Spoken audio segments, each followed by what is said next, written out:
என் கூட யாருமே இல்லை பாஸ்டர்.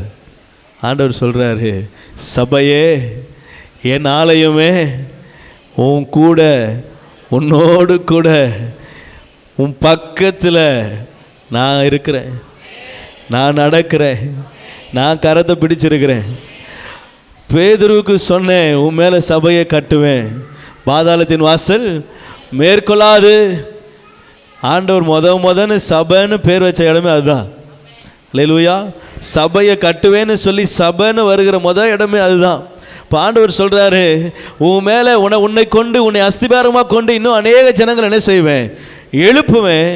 ஒருத்தரும் அதில் என்ன செய்ய மாட்டான், இடற மாட்டான். யாரும் அதில் என்ன செய்ய மாட்டாங்க, ஆமாம், இடற மாட்டாங்க. ஏன்னா பாதாளத்தின் வாசல் அவளை தொடாதபடிக்கு அவங்களை உயரத்தில் வைப்பேன். அல்லேலூயா. ஆண்டவர் உங்களை என்னையும் பார்த்து சொல்கிறாரு, உயரத்தில் வைப்பேன். ஆமென். அல்லேலூயா. நம்ம ஆண்டவர் எல்லா இடங்களிலும் நம்மளை பாதுகாக்கிற ஆண்டவருங்க. அவர் உதாரணத்துக்கு சொல்கிறா கூட ஹைட்டில் தான் சொல்கிறார். நீ கழுகுகளை போல் என்ன செய்வாய், உயர எழும்புவாய். கவனிங்க, சபையாகிய உங்களை, அவருடைய ஆலயமாகிய உங்களை அவர் மிகவும் நேசிக்கிறார். அல்லேலூயா.